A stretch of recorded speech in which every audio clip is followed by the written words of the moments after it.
Do Confucianism and CIT consider the practice of divination essential?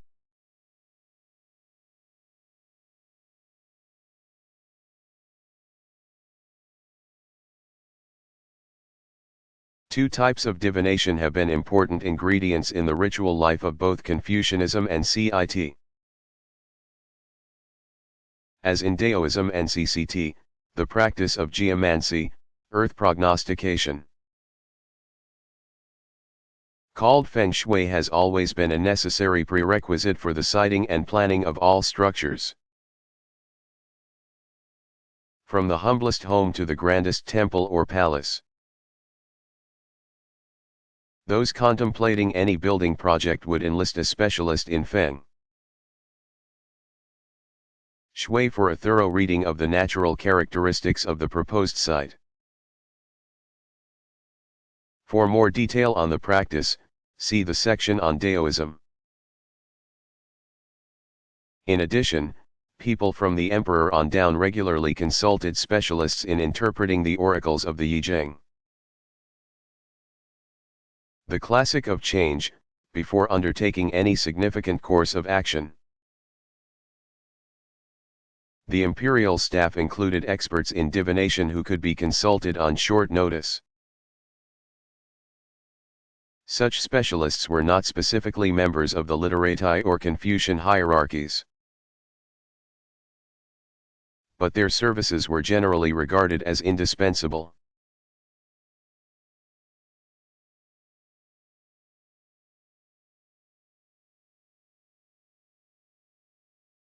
Is fundamentalism the same as literal interpretation of a scripture?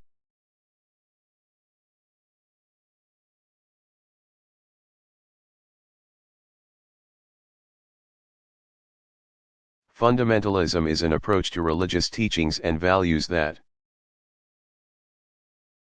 emphasizes strict and direct reliance on a tradition's most ancient sources. That often means interpreting sacred texts quite literally. But even among fundamentalists, extreme literalism remains the exception rather than the rule. Fundamentalist exegesis is found in many religious traditions. A major hermeneutical principle seems to be this: take the text literally.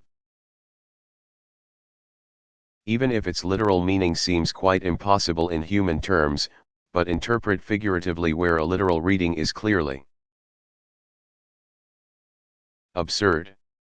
If the book of Joshua says the sun stood still, take it as an actual divine intervention. But when Jesus says, "I am the vine, you the branches," it should be obvious to all that he is using a figure of speech.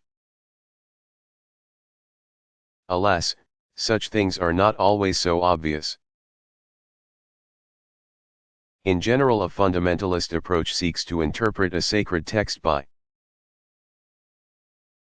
means of the sacred text itself rather than appeal to the intervening history of interpretation that comprises the community's repository of tradition.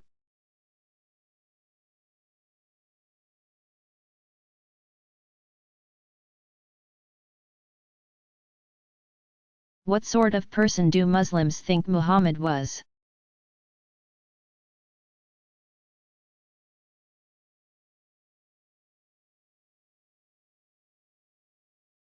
Muhammad was a man singled out for his natural virtue and integrity to fulfill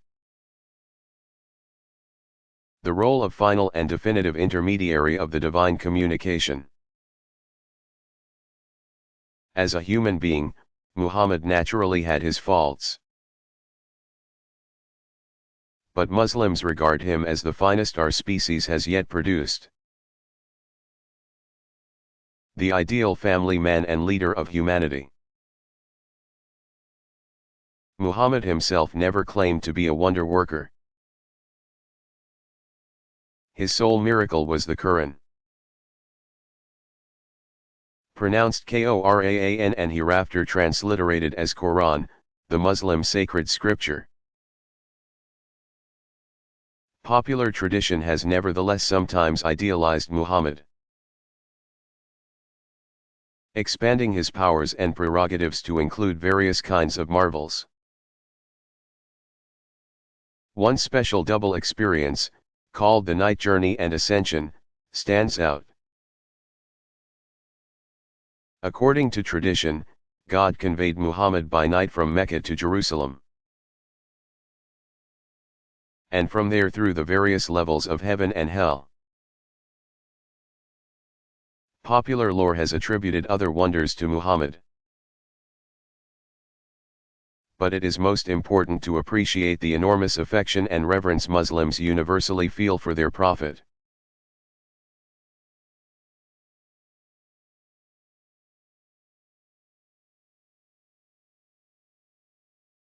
What is the Ark of the Covenant?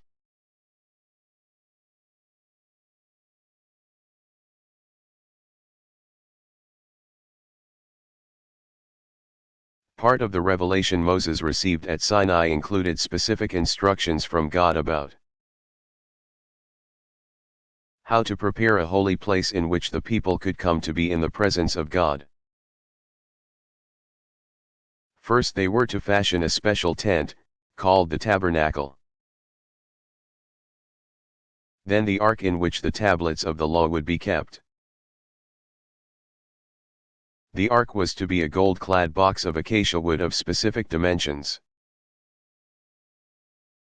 It was to have 2 rings on either side to accommodate poles for carrying it. Since the ark had to be portable, the people were still on the move. On top there was to be a mercy seat made of gold in the shape of 2 cherubs facing each other, whose wings would spread over the mercy seat. Ironically, this feature of the most sacred of all ritual objects must have been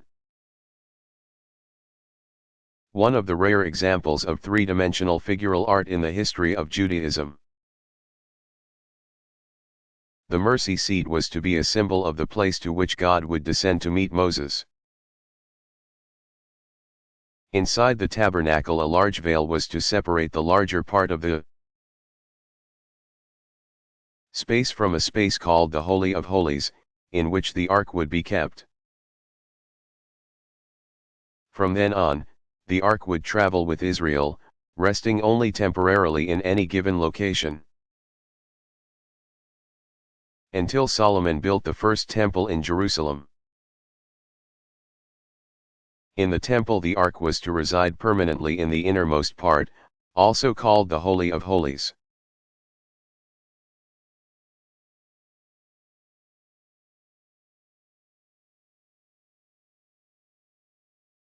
Are there any links between dreams or visions and personifications of holiness and power?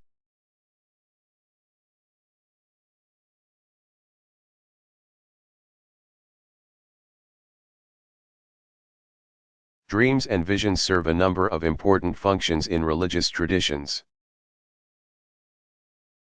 Accounts of dreams and visions often describe an important figure's meeting with a still more important figure, including even the Supreme Being. The experience described is often that of the dreamer or visionary receiving some special teaching or revelation. Dreams naturally tend to be more private, though famous religious figures have sometimes published extensive records of their dreaming states. Visions, on the other hand, occasionally become a rallying point for large numbers of believers. The visionary lets it be known that he or she has been privileged to encounter some important spiritual presence at a certain place or under certain circumstances. In some cases, the visionary claims assurance that further visions will occur on a timetable that has been revealed. Devotees may thereafter begin to gather in hopes of sharing the visions. For some people, the prospect of visionary experience assumes enormous importance. Almost as if visions constitute the only credible form of religious experience. Visions and dreams can also function as vehicles of legitimation or induction of the subject into the ranks of some spiritual confraternity. These experiences amount to a kind of ultimate endorsement,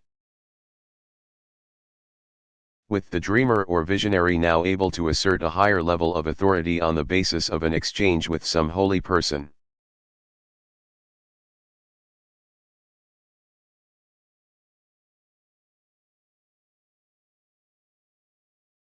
Are there any other forms of religious pilgrimage?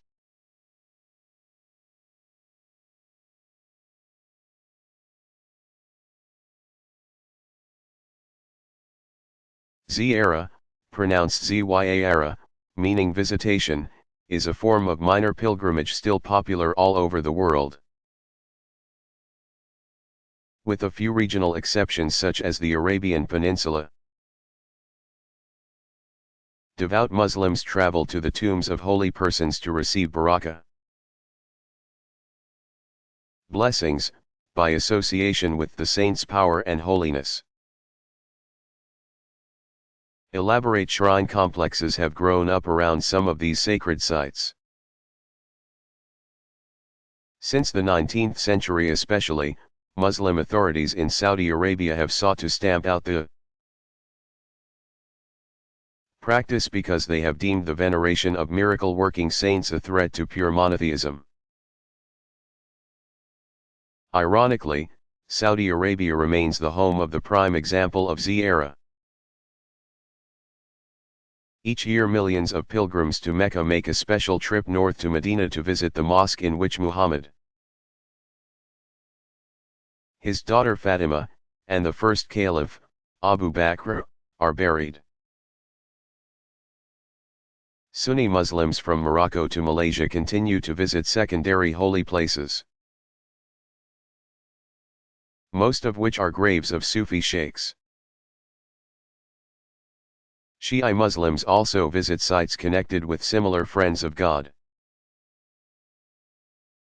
But their devotional travel revolves more around a number of distinctively Shiite holy places.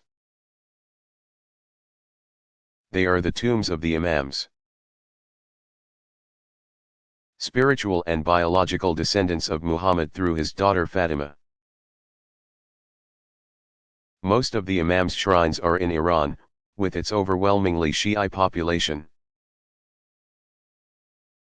and southern Iraq, where most of that country's slight majority of Shiites live.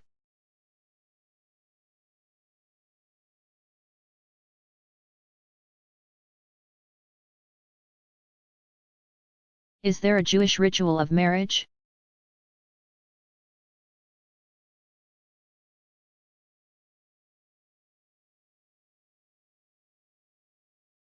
Many readers will be familiar with the Jewish custom of having the groom standing with the bride under a canopy. The huppah shatter a wine glass with his foot at the conclusion of wedding ceremonies. The symbolic act is meant to help people keep in mind the seriousness of marriage, and perhaps even to recall the destruction of the temple. The whole ceremony is called Kiddushin, the sanctification. Taking place in almost any kind of public space, including a synagogue, it begins with a procession. The ritual is largely up to the couple and their families, along with the rabbi presiding, and is not dictated by traditional text or established rubrics. A reception typically follows, often with a blessing before and after the meal.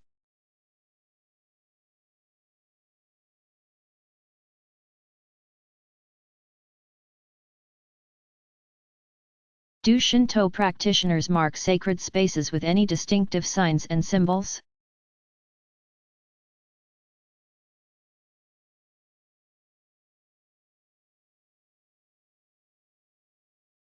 Easily the most important symbol of Shinto sacred spaces is the Torii Gate,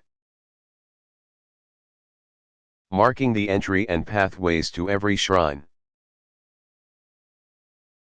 Torii typically consist of a pair of unadorned upright columns and a pair of crossbeams, or lintels, at the top.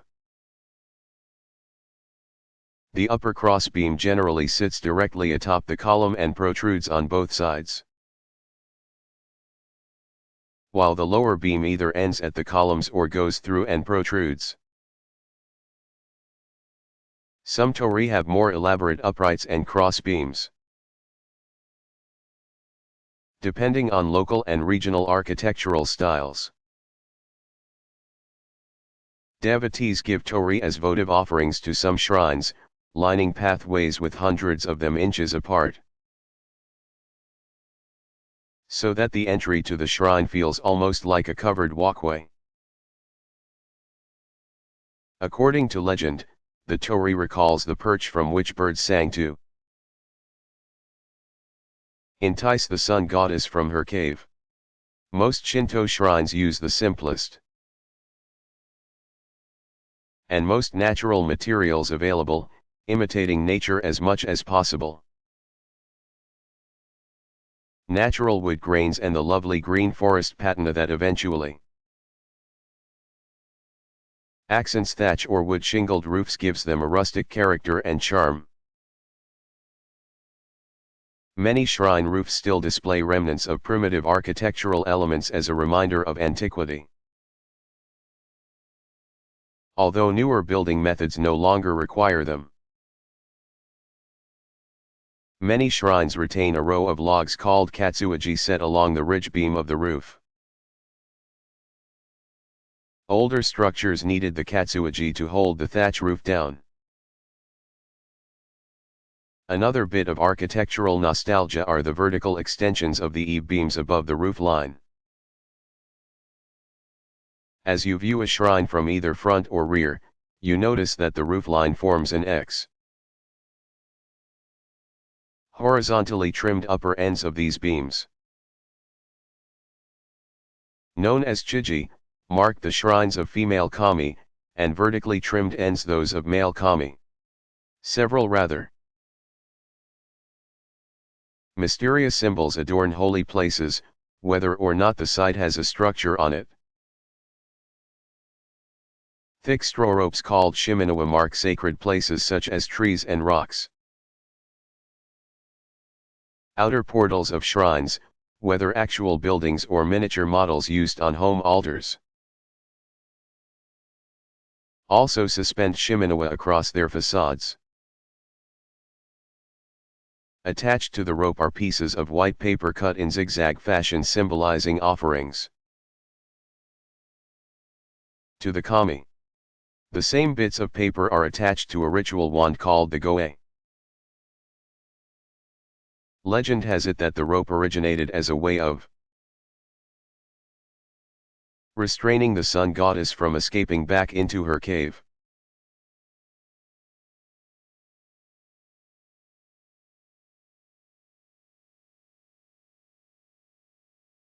How do Buddhists celebrate birth or initiation or other rites of passage?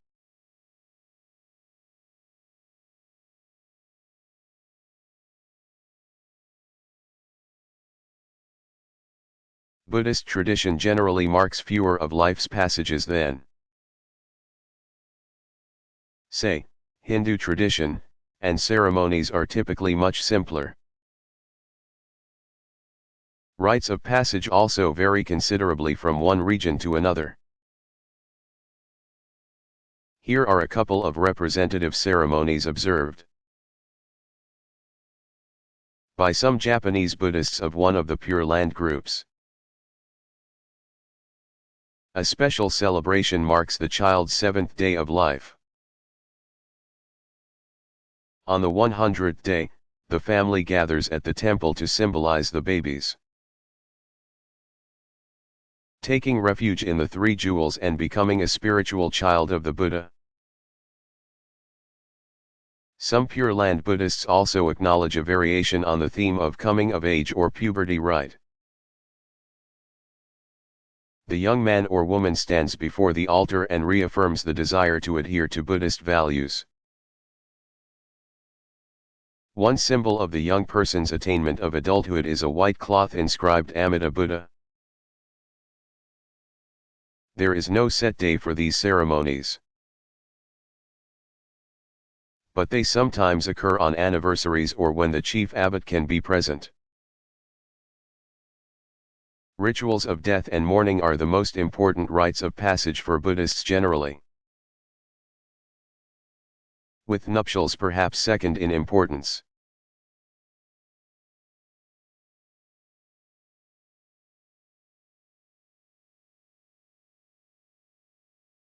Are there Buddhist rituals of marriage?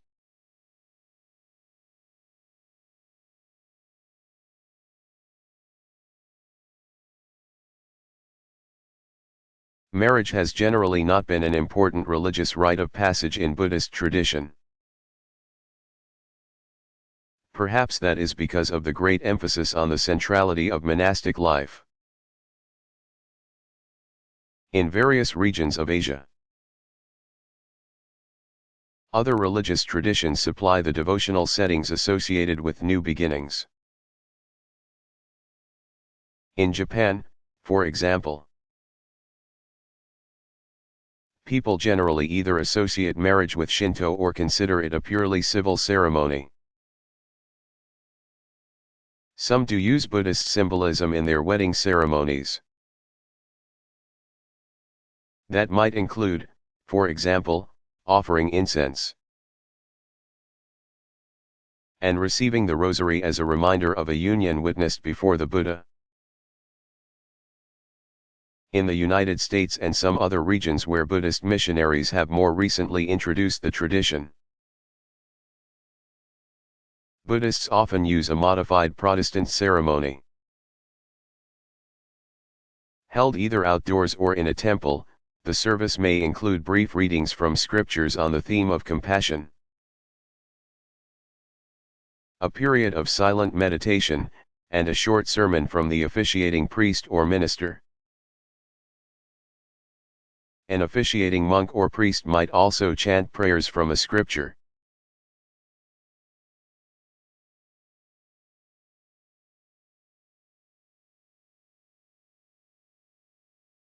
What is a mandala? Is it the same as a thangka?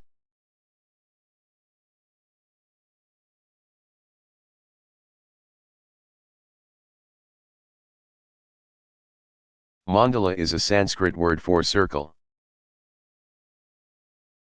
As a two-dimensional design, a mandala is equivalent to the plan of a stupa. Viewed directly from above, a stupa reveals a series of alternating concentric square and circular shapes. From the outside in, you see the square foundation, the circular earth mound,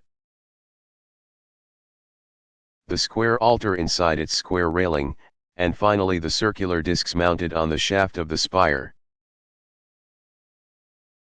Some mandalas depict 4 gates on the sides of the foundation square and add yet another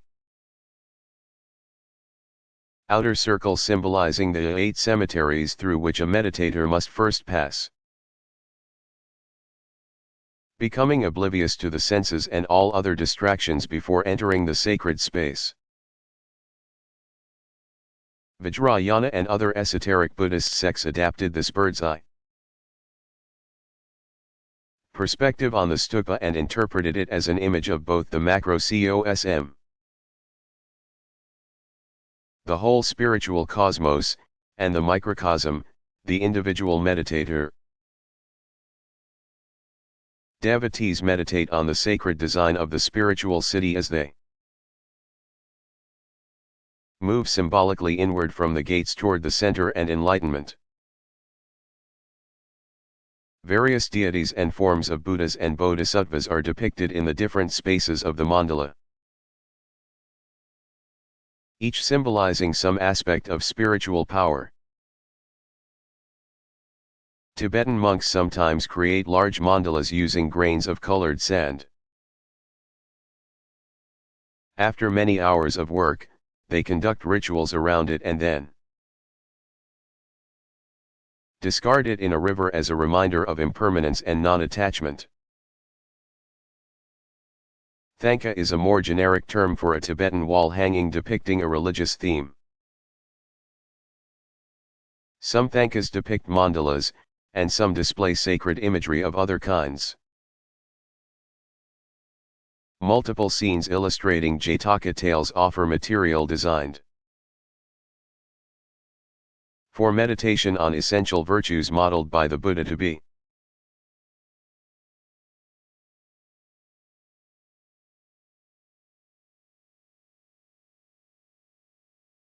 What kind of literature is the principal source for information on holy persons?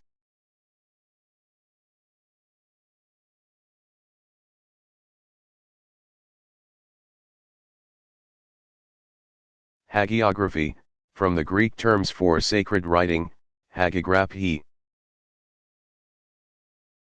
forms an important literary source in nearly every major religious tradition. Hagiography as a traditional literary genre is quite different from the modern forms of history and biography to which most of us are accustomed.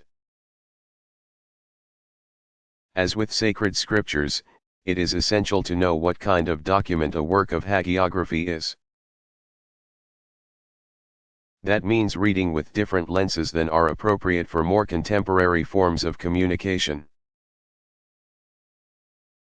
In general, hagiographical writing underscores the amazing and often downright miraculous elements in the life story of an important holy person. More often than not, special signs attend the birth of the individual, who goes on to have an extraordinary childhood. The spiritually precocious youngster often seems to move directly into a religious maturity characterized by feats of towering personal endurance and asceticism. Alternatively, a holy person may spend many years wallowing in immorality and ignorance of the religious tradition's truth, then go through an astounding conversion. Many traditions have produced whole libraries of hagiography that include women's stories, but usually in notably smaller numbers than men's.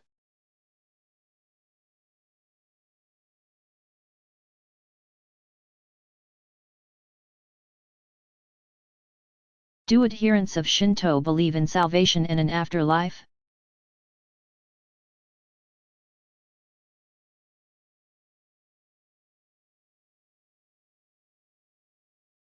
Salvation is not a question of deliverance from the present human condition into a realm beyond. Shinto tradition teaches that the solution to the human predicament is just the reverse. Sincere worshippers welcome the kami into the world of everyday concerns. Salvation therefore means making the ordinary sacred so that life here and now becomes the best it can be. Ancient traditions tell of another world, a realm beyond this one, called the high plane of heaven, Takama no Hara. It is a happy state, heaven, aim, a spiritual land connected to earth by a wondrous bridge. That mythic realm overflows with life and fecundity, Tokoyo no Kuni. Devout worshippers invoke the kami down, recalling how they descended before time began to bring the sacred land and its people into existence. There is also a netherworld, a most unpleasant state called the land of darkness, Yomi no Kuni. Ruled by death, that land is filled with wretched pollution and impurity. To that land worshippers dispatch troublesome spirits and hope their prayers and attentiveness to the rites of ancestor veneration will keep the negative forces at bay. Most people today do not believe that the dead end up in one or other of the realms beyond this world. Nevertheless, certain fundamental criteria determine whether an individual spirit will be content or disgruntled after death. Those include the ethical quality of one's life and one's attentiveness to avoiding the impurity attached to taboo behavior. Some speak simply of a world beyond view, kakuriyo, an otherwise nondescript state of being after this life.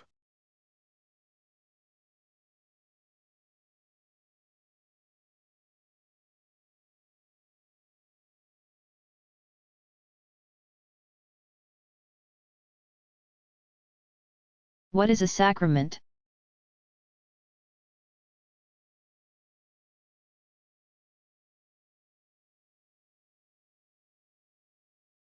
Sacrament comes from a Latin root that originally referred to an oath by which soldiers swore their loyalty. Eastern Christians typically call a sacrament a holy mystery. Traditional Christian sources from a variety of churches generally define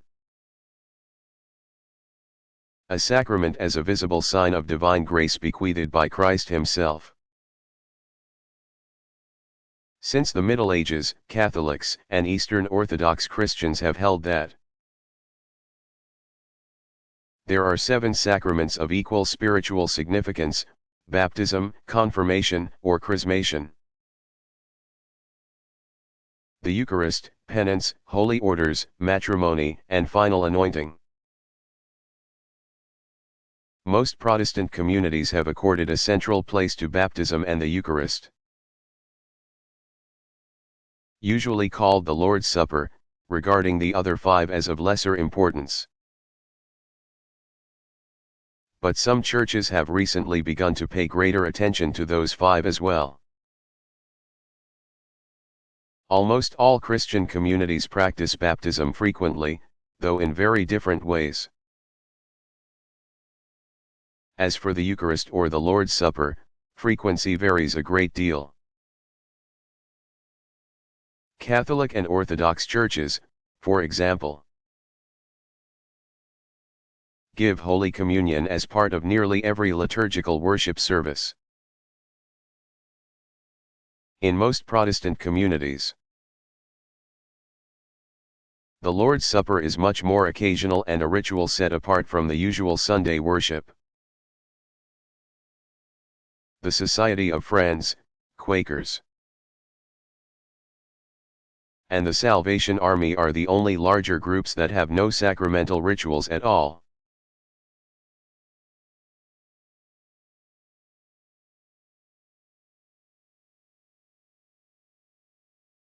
Do Christian communities ever practice excommunication or banishment for religious reasons?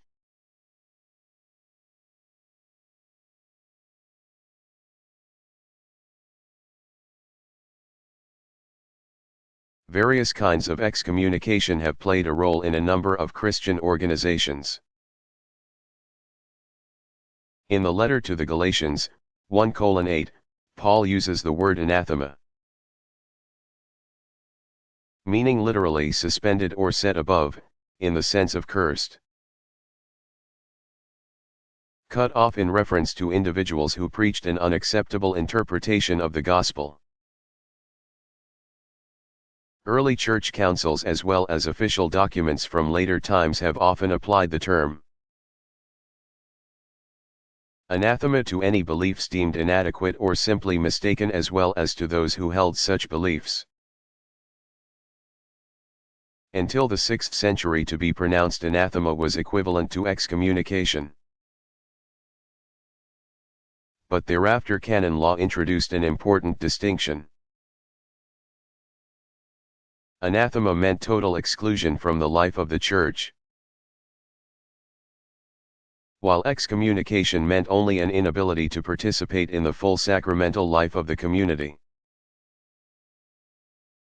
These 2 degrees came to be known as greater and lesser excommunication. In more recent times, the Roman Catholic practice has introduced the distinction between excommunicates who are to be avoided entirely. A status now limited to persons who physically threaten the Pope, and those who are tolerated, allowed to attend certain services but not to receive communion. Excommunication is one of three types of official censure in canon law, all of which are very rarely invoked nowadays. Suspension means that a cleric cannot perform certain ritual actions. Interdict, denial of the right to celebrate some or all of the sacraments, can be imposed on individuals or groups, clergy or lay alike, in response to a cause for scandal. Roman and Anglo-Catholic traditions have by far the most elaborate juridical language. But many Christian churches have historically practiced varieties of excommunication. Shunning, for example, forbids members in good standing to associate in any way with those under the ban, even if they are family members. The practice is rare except among radical reform groups such as the Mennonite and Amish.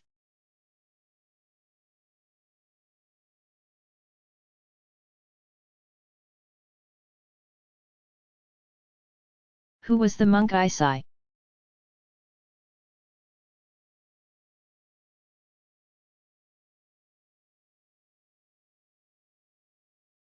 The Japanese Buddhist monk Isai, 1141–1215, introduced the Zen Buddhist Rinzai sect to Japan.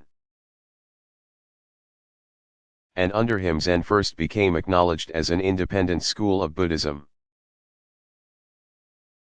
He is also responsible for popularizing the cultivation of tea in Japan. Also known by his honorific title of Zenko Kokushi, national teacher.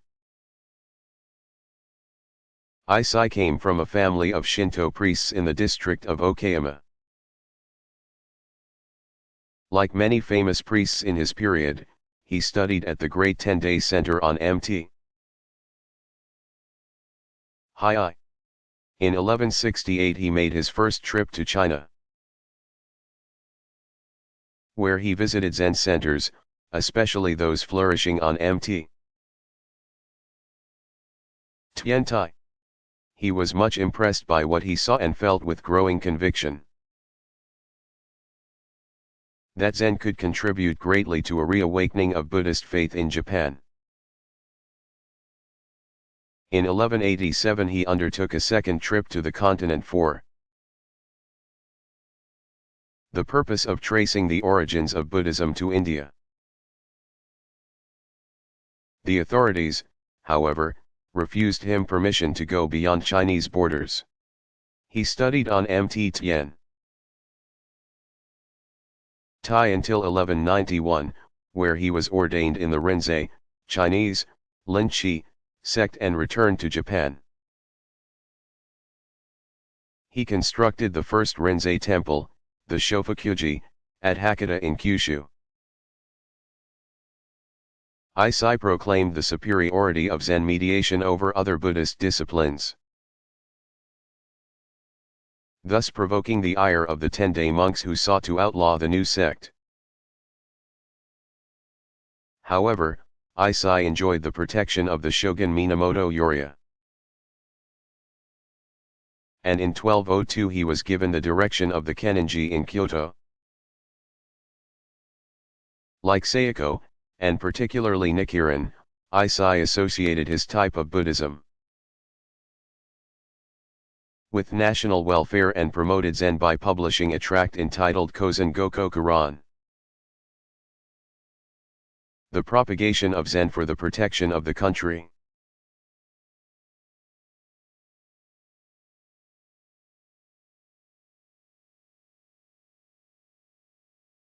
Do Buddhists have a system of religious law?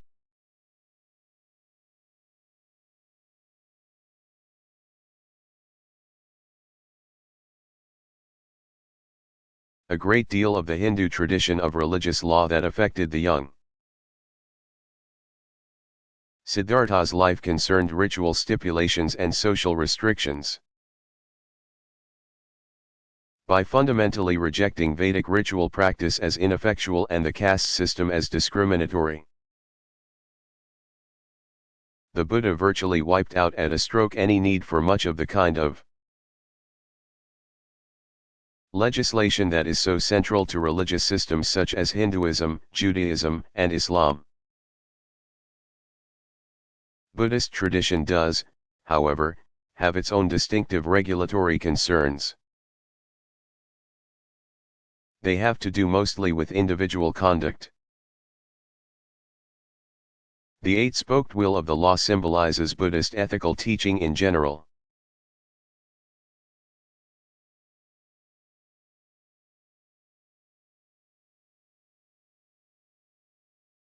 Does the form of ritual suicide called harakiri or seppuku have Shinto connections?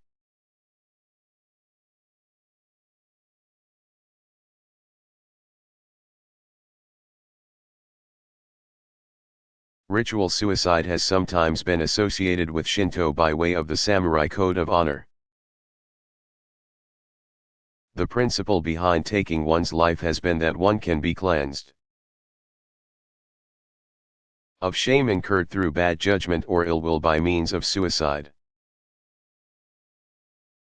Harakiri means literally belly cutting,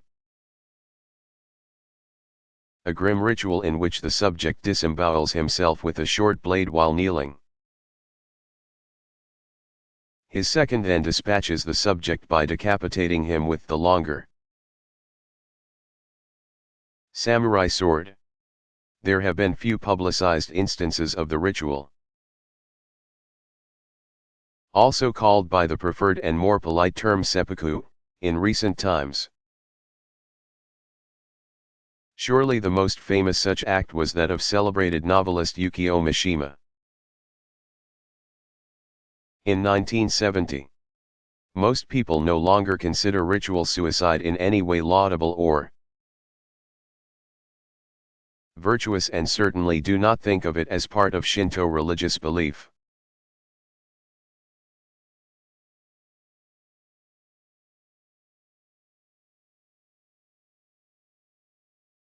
Are Confucianism or CIT appropriately called religious traditions?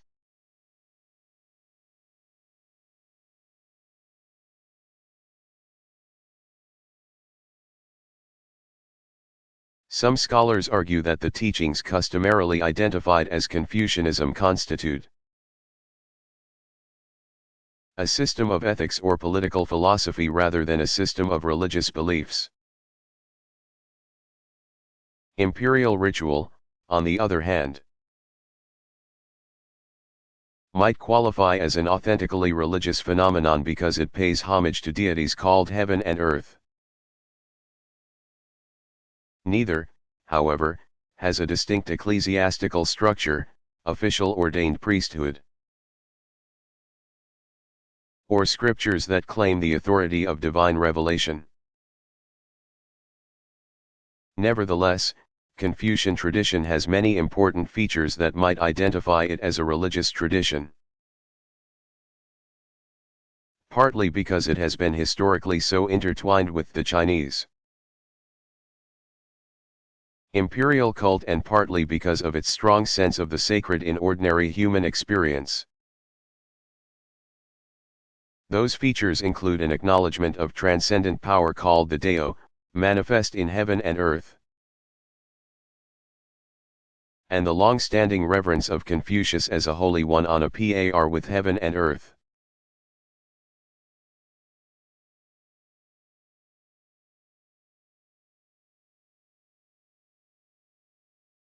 Should Christians keep the Mosaic Law? How much of it? Did that include circumcision? Should they continue to go to the temple in Jerusalem?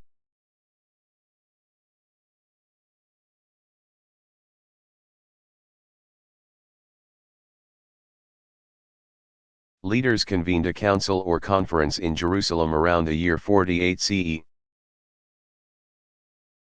To work out the most vexing of these problems, Acts of the Apostles 15. A group of Pharisees among them insisted on imposing Jewish law and custom intact. But the majority opted to retain only basic dietary, ritual, and ethical constraints. A majority resolved to preach the gospel to non-Jews, arguing that the Hebrew scriptures enjoined such universality. The founding of Christianity was far less the result of a clear one-time decision than the gradual evolution of a set of views and practices that the leaders representing the various local communities judged consistent with their emerging identity. Sage of Jesus to all people. The story adds that he was blinded and forced to fast for 3 days until a Christian named Ananias laid hands on him and restored his sight, after which he was baptized. The usual date assigned to this event is between 34 and 36 CE. During the next 15 years Paul undertook 3 extensive journeys in the eastern Mediterranean region, preaching to the Gentiles particularly. Between the beginning of these missionary journeys and his martyrdom in Rome in 66 or 67 CE, he wrote a number of letters that became part of the Christian New Testament. Paul's teaching rested on 3 main principles: Jesus is the Son of God and the Messiah foretold by the prophets of Israel. By his death, Jesus atoned for the sins of all and opened heaven for humanity. The Mosaic law had, by the fact of Jesus' death and resurrection, been abrogated and replaced by the law of Jesus. There was, therefore, no longer any distinction between Jew and Gentile. Paul frequently used texts from the Old Testament to argue his points, interpreting them according to the rabbinic method of exegesis that he had learned in Jerusalem. As the first systematic theologian and writer of the Christian faith, Paul wielded great influence on such medieval theologians as Saint Albertus Magnus, Saint Anselm and Saint Thomas Aquinas. Paul's writings also provided the 16th-century reformers with their basic ideas. These religious thinkers preferred to return to Paul's text rather than to adhere to the metaphysical speculations that had developed in Christianity throughout 1,500 years.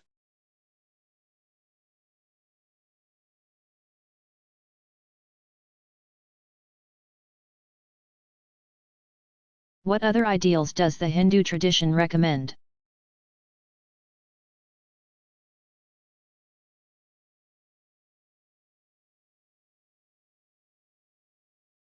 A classical formulation of the ideal life cycle is called the 4 stages of life.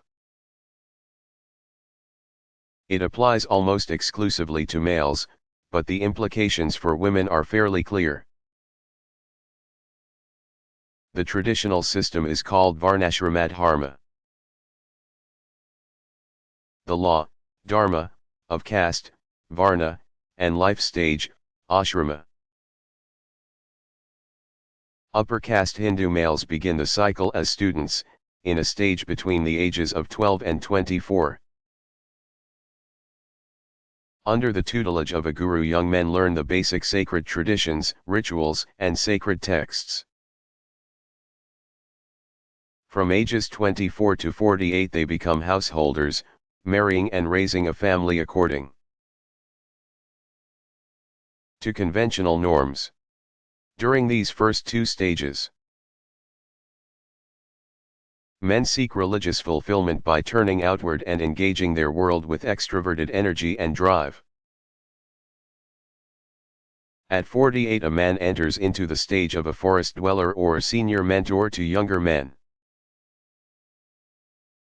Some still actually move toward a life of greater solitude during this stage. Even if not literally heading for a hermitage in the forest. Some men past the age of 72 enter the stage of the renunciant, or sannyasi. They formally set aside as many ordinary ties to their former lives as possible, leaving behind wealth as well as material responsibility in quest of self-realization. Both of the latter two stages call for increasing introspection and time for personal prayer and devotion. Though fewer individuals follow the four stages formally now than in the past, the cycle remains a traditional ideal and a useful map of spiritual progress for those who choose to pursue it.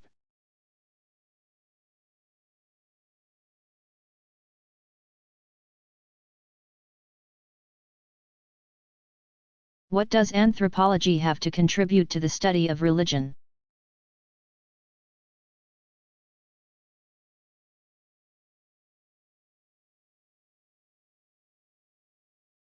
Working closely with archaeologists, physical and cultural anthropologists suggest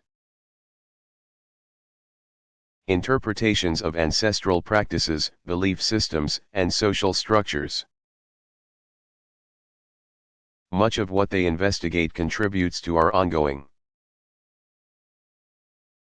reconstruction of the remote past of religion all over the globe. Anthropologists also draw volumes of data about contemporary communities from ethnographic studies. Living among traditional societies whose roots reach back uninterruptedly for as many as several thousand years. Ethnographers provide continuity to the history of religion. They study behavior and seek to discern in rituals of death and grieving, magic and taboo, pilgrimage and sacrifice, hints as to what people believe about the meaning of life. Most of the societies anthropologists explore are still predominantly oral cultures. So they gather a great deal of their data by immersing themselves as much as possible in the daily routines of local communities. Interviews and informal conversations yield a great volume of lore in the form of stories that are, in effect, living myth, the spiritual lifeblood of traditional societies. Cultural anthropologists sometimes work with texts, but they generally approach them as artifacts that function in the broader context of community life rather than as literary works.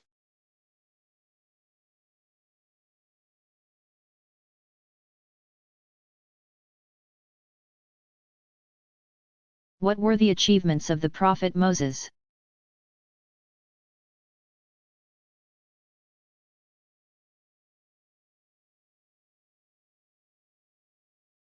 Moses, born circa 1390 BCE, was the son of a Hebrew from the tribe of Levi. His mother was Jochebed. When Moses was just 3 months old, his mother set him adrift in a basket on the Nile to save him from the pharaonic decree that all Hebrew male babies were to be slaughtered in their infancy. A daughter of Pharaoh found the infant Moses and raised him in her household. As a foster son of Pharaoh's daughter, Moses would have been well educated in political, religious, and military affairs, and he would have been given important responsibilities in government upon reaching maturity. Although he could have enjoyed prosperity, power, and respect in his adopted Egypt, he chose instead to associate himself with his downtrodden people. Regarded as a prophet by Judaism, Christianity, and Islam, Moses led the people of Israel out of slavery in Egypt and through their desert wanderings, delivered to them their law and liturgy which remain to this day, and helped them form their nation. He supervised the construction of the ark, a symbol of God's presence with Israel, and oversaw the construction of the tabernacle, a tent shrine that was the focal point of the nation's worship. The celebration of Passover was begun in commemoration of the night God spared the lives of the Jewish firstborn sons and slew only the sons of the Egyptians.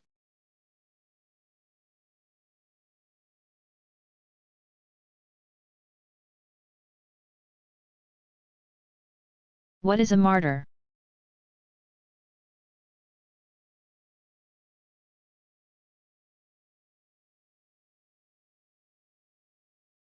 The word martyr comes from a Greek word that means witness.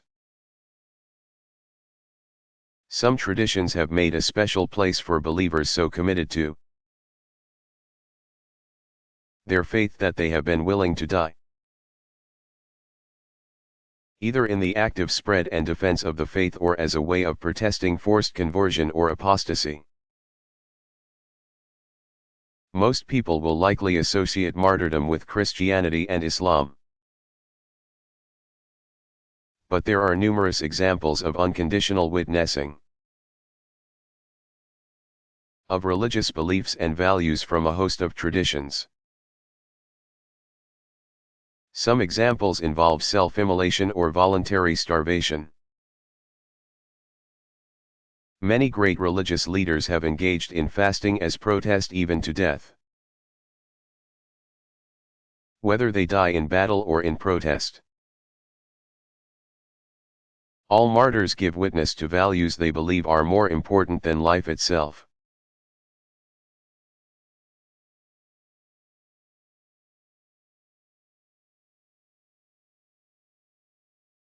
What is the Analects of Confucius?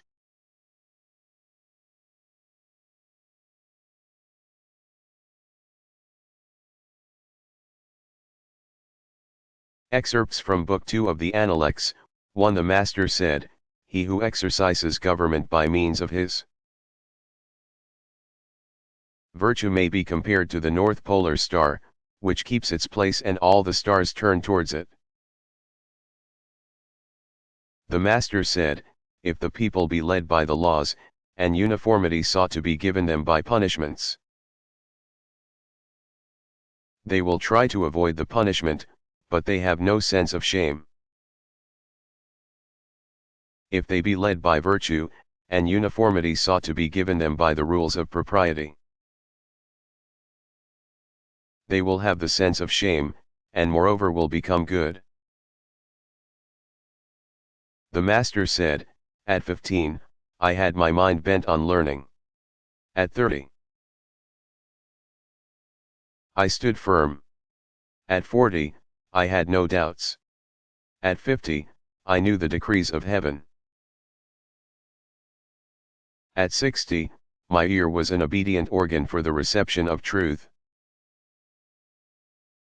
At 70, I could follow what my heart desired, without transgressing what was right." Mang Idza asked what filial piety was. The Master said, "It is not being disobedient."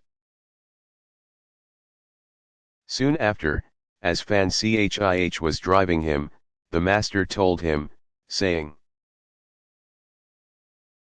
"Mang I asked me what filial piety was, and I answered him, not being disobedient." Fan Chih said, "What did you mean?"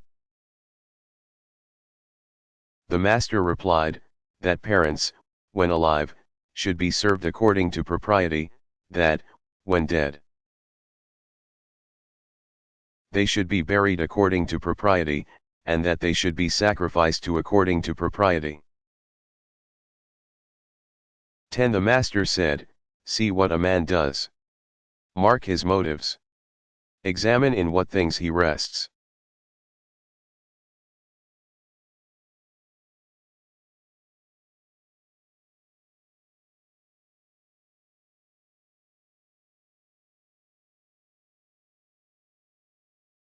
Is Mecca the only Islamic holy city?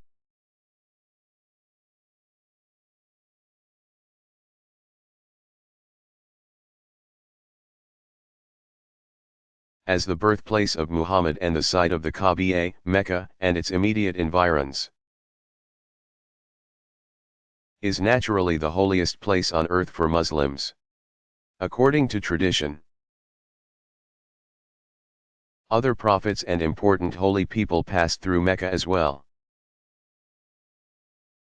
Abraham nearly sacrificed his son Ishmael at Arafat, the valley just outside Mecca, and built the Kaaba. God rescued Abraham's consort, Hagar, and their son Ishmael from dying of thirst in the desert by causing the well of Zamzam to bubble forth. In 622 Muhammad traveled with his young community to Medina, and there established Islam as an all-encompassing social entity. From Medina, the Prophet secured access to Mecca for Muslims, and in Medina he died. Muhammad's house and earliest mosque remain a regular stop for most pilgrims who make Hajj and Umrah. For these reasons and more, Medina ranks as second holiest city for Muslims. But Muhammad and a number of the other prophets also have important connections to Jerusalem. Muslim tradition has it that God carried Muhammad from Mecca to Jerusalem, to the farther mosque, where he met and led the other major prophets in prayer. From a spot nearby Muhammad began his ascension or Miraj, pronounced Miraj. For a time the young Muslim community in Medina faced Jerusalem when then prayed. But the orientation for prayer changed to Mecca in connection with a falling out with the local Jewish tribes. Nevertheless, Jerusalem has retained a special place in Muslim piety and remains politically sensitive real estate.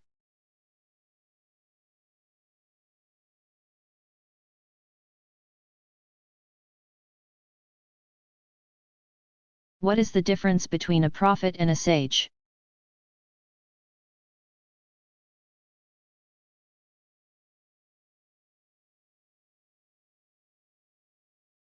Biblical prophets and sages arose from similar backgrounds and cultural circumstances,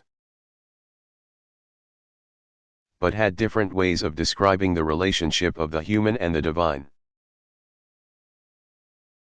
First, their overall purpose, call it strategy if you like, differed in several ways or strategy. Prophets spoke for God, focused on divine justice, and were motivated by the divine word and by a conviction of God's presence. Sages spoke for humankind, addressed human reason, and were moved by social conscience. The prophet's rhetoric was fiery and animated, idealistic, and meant to engage people's emotions, while that of the sages was cool and dispassionate, practical, and aimed at persuading listeners by the strength of the argument. Finally, prophets and sages directed their messages at different publics. Prophets struggled urgently to make God known to the rich and powerful, in the hope that they would modify their ways of ruling others. Sages sought through steady pedagogy to help ordinary people apply knowledge to their daily lives.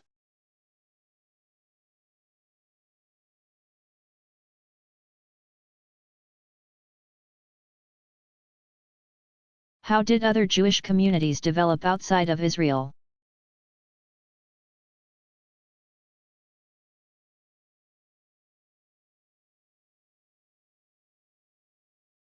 Small pockets of Jews had grown up in various places in the Middle East since at least the early days of the monarchy. Foreign alliances allowed Jewish kings to bargain for power and influence and opened economic doors. With the trade routes came traveling merchants, some of whom decided to relocate. The first major Jewish communities outside of Israel and Judah were the result of the various mass deportations. By the time Cyrus had made a return possible, Mesopotamian communities had been established for over 2 generations. With the threat of imminent persecution lifted by a tolerant ruler, many Jews simply stayed in Iraq. There they founded thriving cultural and religious institutions, including the academies that went on to produce some of Judaism's most important legal and theological works. Under successive political regimes with varying policies toward religious pluralism, Iraqi Jews experienced uneven fortunes, but on the whole did much better than merely survive. During the first several centuries of Islamic rule from the capital cities Damascus and Baghdad, Jews enjoyed considerable autonomy and even held high government office. But after the invasion of the newly Islamized Seljuk Turks from Central Asia, Jewish life in the Middle East changed dramatically. The Seljuk Sultan effectively abolished the offices of Exilarchate and Jayanate, which had been the backbone of Jewish autonomy. Meanwhile, Jewish communities had grown in Europe since Roman times and had begun to thrive in Germany under Charlemagne. Now many Middle Eastern Jews would look to Europe in hopes of another new start. From the 11th century until at least the late 19th, the center of Judaism would shift from the Eastern Mediterranean to Central and Eastern Europe.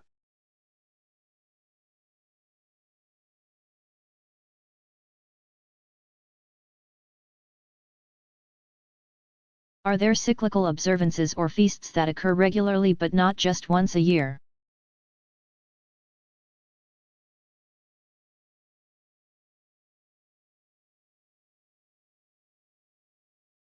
During each lunar month, many Buddhists observe 4 special moon days called Aposatha. These are the full moon and new moon days, and days midway between them, or the 1st, 8th, 15th, and 23rd of the month. Originally important as fast days in ancient Hindu practice, Buddhists now attach special ceremonies to them, somewhat the way Christians do to Sundays, Jews to Saturdays, and Muslims to Fridays. Lay Buddhists in some countries still regularly congregate in the local temple for a time of heightened religious discipline. Rituals include listening to a monk preach, meditating, and praying as monks chant the scriptures. Some devotees seek to gain spiritual merit by observing 8 rather than the usual 5 precepts during that day. Monastic life attaches special meaning to the new and full moon days. Monks assemble then to recite the rules of monastic discipline from a text called the Pratimoksha. They also engage in a communal confession of faults, not unlike the traditional practice known as the chapter of faults in some Christian religious orders and monastic communities. After the monks recite each prohibition in the Pratimoksha, they pause to allow individuals to admit any transgression. Some Buddhists engage in fasting on new and full moon days, emulating the monastic practice of taking no food between noon and breakfast the following day.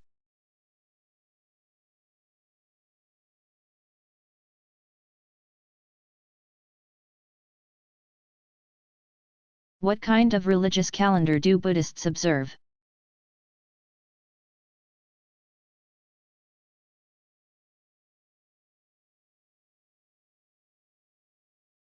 Since Buddhism has long been identified with so many different cultural settings, there is some variation in the ways Buddhists keep track of sacred times. The basic religious calendar remains tied, at least nominally, to the ancient Hindu combination of lunar and solar reckoning. But many Buddhists now observe some festivities on fixed dates. The earliest Buddhists apparently did not concern themselves with marking special occurrences on their calendar. But within a generation or so, India's growing and spreading Buddhist communities began to incorporate religious social occasions into ordinary life. As Buddhist communities arose outside of India, they naturally tended to blend religious observances imported by Buddhist missionaries with the indigenous festivities of the land. In most places where Buddhism is an important presence today, the reckoning of years begins with the date of the Buddha's entry into nirvana, which coincided with his death. In any given year, Buddhists observe various special occasions. Some commemorate major events in the life of the Buddha. Others celebrate different institutional features of the tradition, others are tied to seasonal festivities.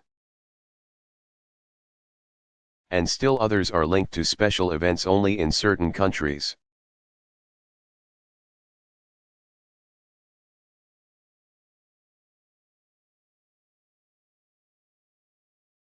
Do colors have symbolic meaning to Confucians? How about for CIT?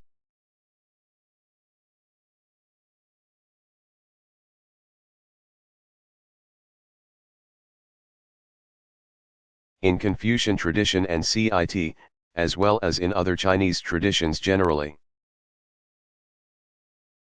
a set of 5 colors have special associations.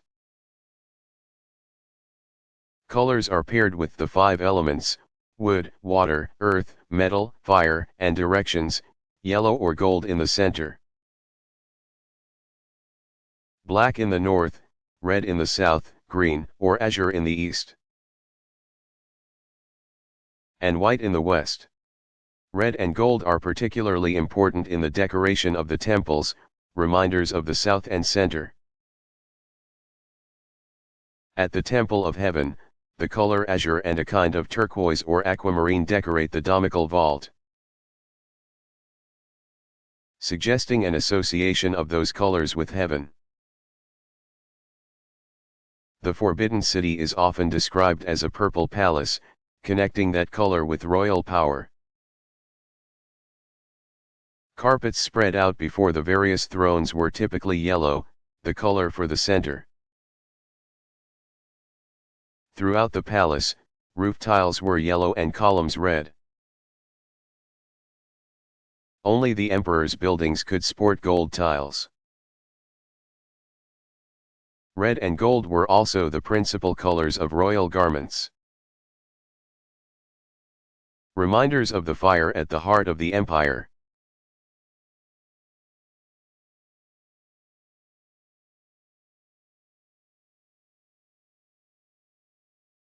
Where do Muslims live today? What are their estimated numbers?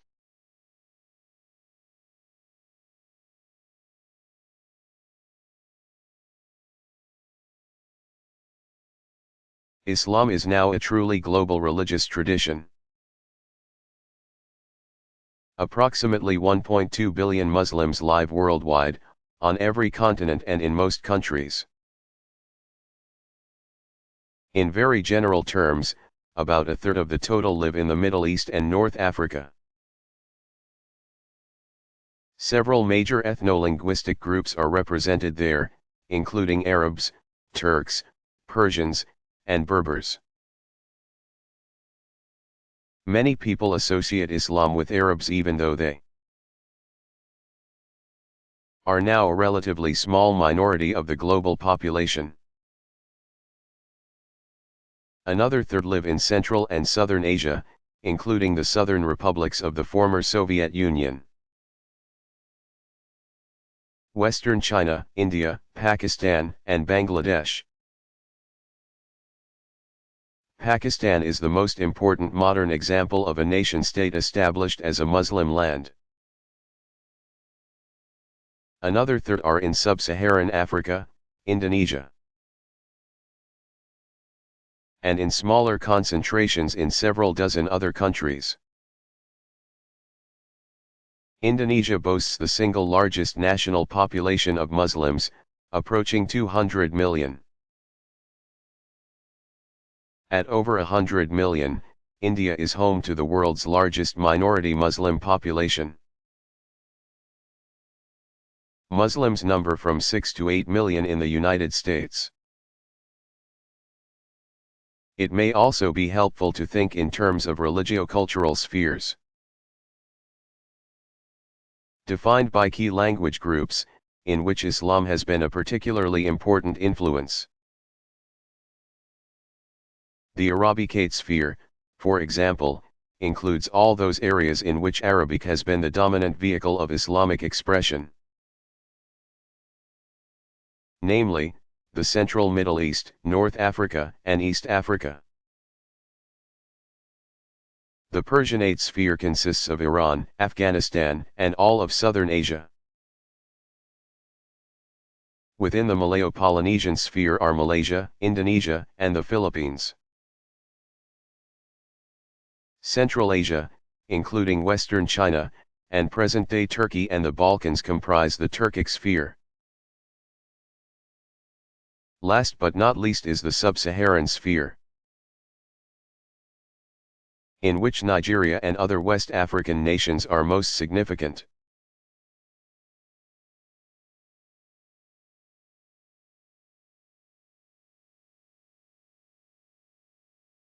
Are there days devoted to other aspects of Buddhist teaching?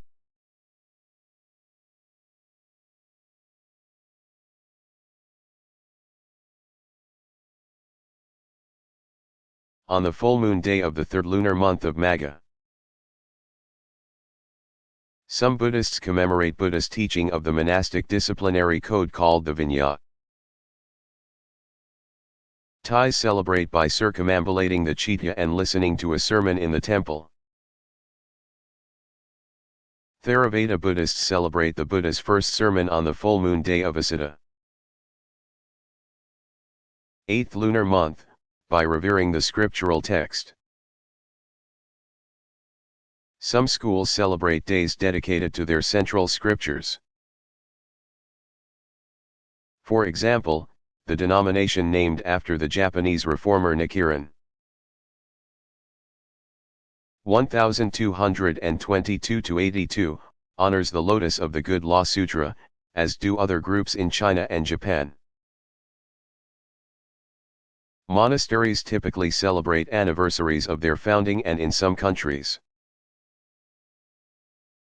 a festive day marks the anniversary of Buddhism's arrival with the first missionaries. Members of the Jodo Shinshu, True Pure Land, sect remember their founder Shinran 1173-1262, on the 16th of each month, and with a week-long memorial every year in either January or November.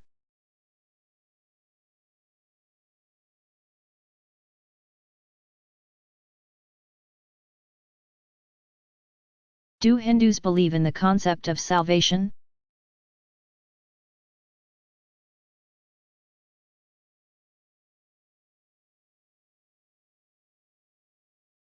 Most Hindus prefer the way of devotion because it is so concrete and personal.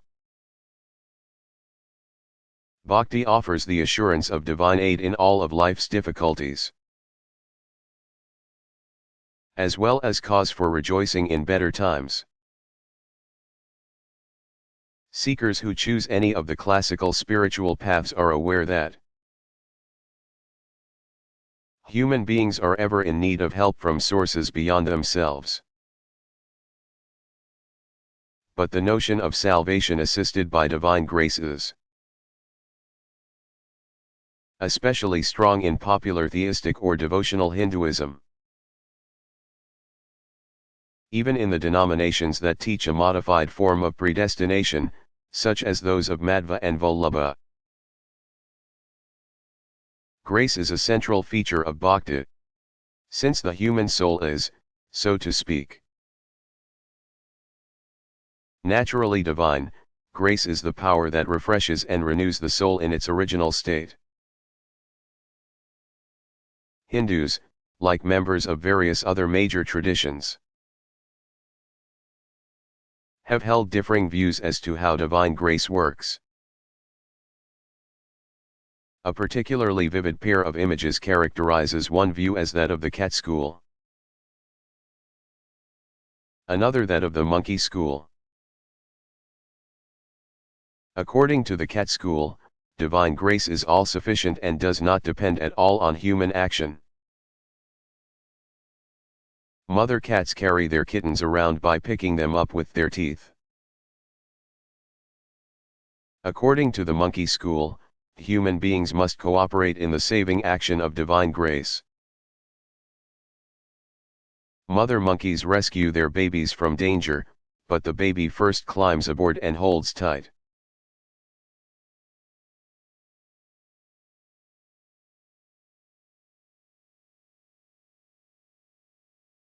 Do Buddhists believe in miracles?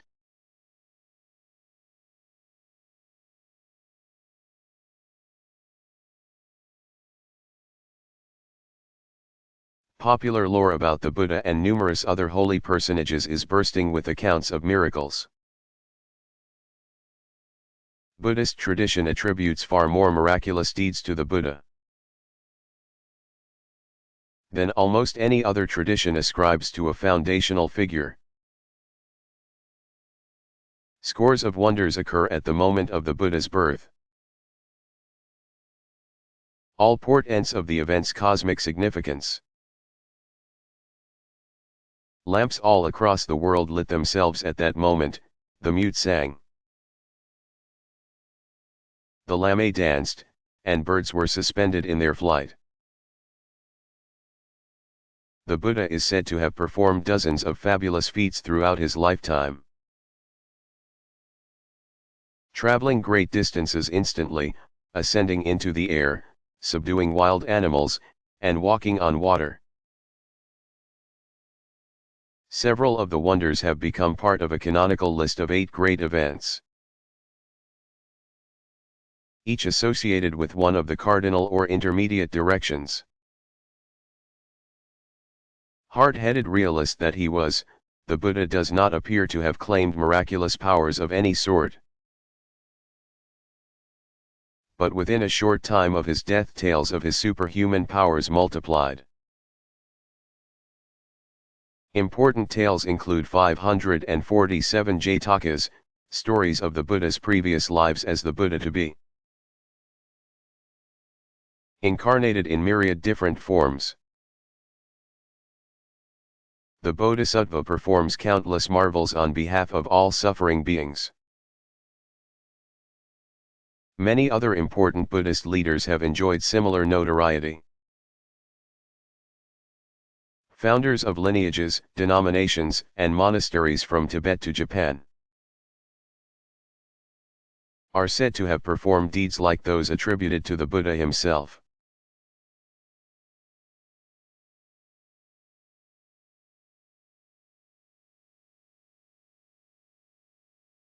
Do deists and practitioners of CCT run private religious schools for their children?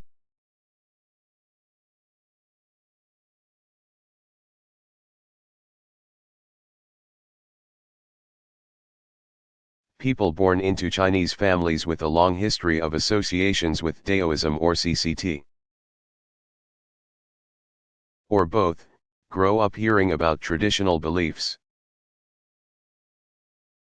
They participate, practically from infancy, in family home, and perhaps also temple rituals, and almost certainly learn the ways of ancestor veneration. There has been no need, generally, for an educational network designed to preserve ancient beliefs and practices. Traditional values, some believe, are being steadily eroded by the increasing pace of change the world over. It may be that if time-honored Chinese ways of being religious are to survive well past the millennium, those vitally interested in that survival will have to develop more formal, deliberate ways of instilling the tradition. Movement in that direction may already have begun with the revival of Daoist seminaries in the People's Republic of China.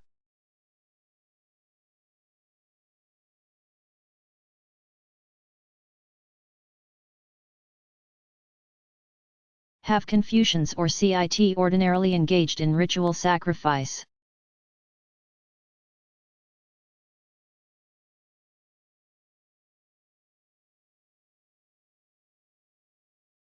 Sacrifice of certain animals has long been part of Confucian observances, both of the master's birthday and of certain types of ancestor memorial. Two kinds of ritual sacrifice have also been historically associated with CIT. The Fen, high altar mound, and Shan, level ground. Sacrifices were those offered to heaven and earth, respectively. Some emperors used the public performance of these rituals as a way of declaring and expressing gratitude for their possession of the mandate of heaven. History records that a number of emperors, even down to the last dynasty, engaged in the sacrifices atop or at the foot of sacred mountains. Animals sacrificed ritually most commonly included sheep and pigs, but occasionally wild game animals like deer were also sacrificed. Larger and more expensive ceremonies might feature oxen splayed across a rack after slaughtering, or the burnt offering of a whole young red bull. Red is the color of yang, the energy needed to return warmth to the earth so that spring will renew all living things. In the Temple of Heaven complex, for example, a large slaughterhouse and spirit kitchen accommodated extensive sacrificial needs. 80 butchers and 280 cooks processed vast quantities of material. A year's worth of sacrifices, according to one record, included nearly 1,000 pigs, over 800 sheep, over 200 each of deer, cows, and rabbits, and over 100 goats.